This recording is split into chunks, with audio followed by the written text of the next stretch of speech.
Now then, today I am well, we'll be buggering around in the workshop, and one of the things I like to do when we're either rained off or we can't get on outside is to refurb some bits of various engines and equipment that we have, but lift pumps can play a big part in fuel systems. So I thought today I shall film stripping out a lift pump. Hopefully I'll give you a bit of an idea of what's actually in them. So yeah, that's what we're going to do. Right, this one is off a very old engine actually. It's off a 1942, I think this one is, Gardner diesel. Like I was saying, with this, the modern throwaway society that we have, even with big engines, these days it's not a case of repair when things go wrong. It's just a case of get a reman unit in and dispose of the other one, and it's an expensive way of doing things, obviously, and that also shows in a lot of the attitudes of modern well, you call them mechanics, and all they can do is replace. They can't repair anymore. They're not taught that. They're not taught how to rebuild things. They're just taught to take a component off and swap it out for a new one. And yeah, that's a shame. I mean, you look at an item like this, and I know it's only a lift pump is all it is, but it's a mechanical work of art. Just how it's put together. And again, this is, I'll say, 70 years old. Old, 70, 75 years old, I think. So it's a real work of art. Okay, so remove all these and then carefully pull it apart, and you can see that there's a gasket here. Can you see that? Yeah. So any crud should collect in here, and we'll strip that out in a minute. We'll just have a quick look at this. So this is your sort of working part, and as you can see, when, as I said, but the cam on the engine operating this, and that in turn moves the diaphragm and the pump. So you've got the gasket on the outer part. Sometimes they're a two piece. You have a gasket on the outside and a diaphragm in the middle. This is a single piece. So the diaphragm and gasket are all one. So we'll have a little look at that in a minute. Right, just using this other one quickly. You can see if you had this on your engine, and you were going to you had maybe some fueling issues. You're getting starved of fuel. So the first thing you always do, if you can, is check your tank, and if it keeps happening, you have to drain the tank out. And that's not always an easy thing to do, but often the pickup pipe that goes into the tank will have a small gauze or filter on it. They can become blocked. That's the first thing that will become blocked. Sometimes they don't have one on, and it can just literally suck crud or larger pieces of floating debris straight up into the bottom of the pipe if you're running the tank low. And basically, if you're getting air in the system, this is just a general rule of thumb. Obviously, there are always varying circumstances and cases, but from the tank to the lift pump is under suction. Okay, so if you're going to draw air in, if you're getting lots of air in your fuel system, it'll be between the lift pump and the tank. So it could be a pinprick or in the line. It could be a split in the line. It could be a split in an olive or a joint.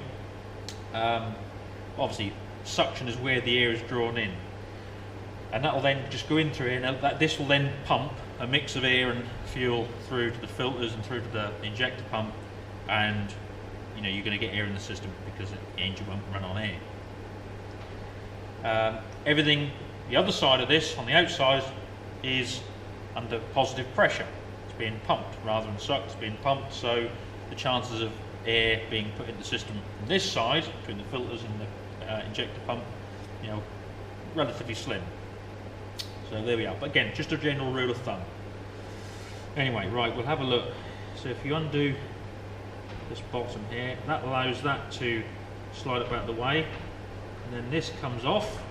Now this little bowl, sometimes they're glass, so you can actually physically, you know, see, sort of visibly see what's in there. If it's water or you know, just crud. So you can always, you know, bang and wash that out to make sure that's clean, because that's the sort of first line of defence. And then on these, you can see there's a gauze. As I said, these are very well made. You know, they're made in the good old days as such. And you can unscrew this and take this gauze off and wash it. But quite often they're just a little gauze. You can just pop them out, again, wash them, put them back in, and then reassemble. Once you know all the crud is out, you can then, you know, put them back together and then just do them up, and that will obviously cause a seal, and you're away again.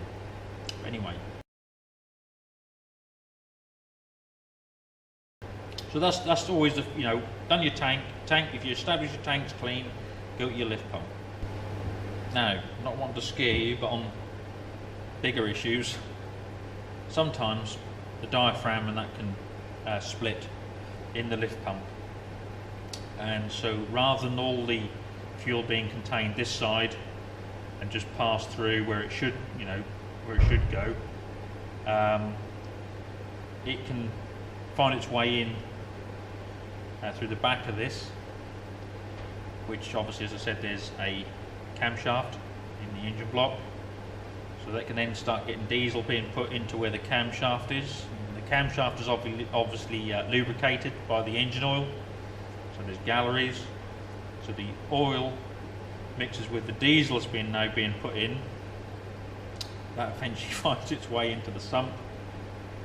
You're mixing diesel oil and lubricating oil, but the thing is, it's constantly putting more and more diesel in, which is thinning the lubricating oil mixture. So eventually you can end up with a situation where the engine runs away. Just get quicker and quicker, and the quicker it runs, the more is forced in. The more is forced in, the quicker it runs. And that's when you see these engines just smoking, belch, you know, just their guts are coming out, they're just revving the nuts off them. And that's why.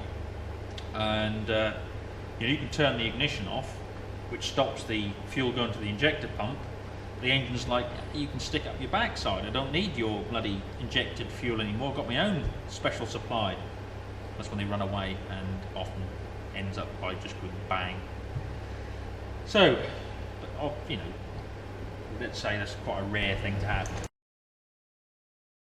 Right, so once you've taken the bolt out the middle of the diaphragm, what you're left with, you can see, is a spring. So obviously what happens is that, as we said, this cam is working that plunger. It'll work it in one direction, and then, you know, that'll push the diaphragm out. Well, actually the spring will push the diaphragm out, but then the cam will work it so it goes back the other way, so it pulls it in and the spring works against it, so we get a pumping action. So there we are. That one's quite good. It's good. Right. Let's have a look at the top of this one next. So there we are. Now, there's the plate that goes on the diaphragm. Then you have to say, just check the diaphragm for any visible splits or cracks, because if there are, you know, you won't be able to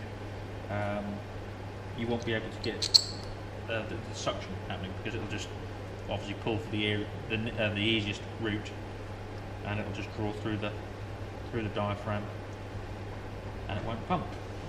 So there we are. That's a lift pump, basically stripped down bare, so you can see what the components are and what it does. As I say, it's quite a simple thing, but it can make a big difference if it's running or not, and you'll soon know because 9 times out of 10, if that's not working correctly, your engine won't run. But on the other side of that, it's something you need to look after. So you don't want crap and crud coming out of your tank and passing through that diaphragm, because it just works like a grinding paste and it will split. Anyway, I'm going to set about cleaning this bugger up now, so we've gone right through it. We know everything's all right, and we know it should work okay. We can test that easy enough by rigging it up. But I'm going to get them cleaned up so that they are ready to go should we need them. Anyway, thank you very much for watching, and look at yourselves. Mind how you go.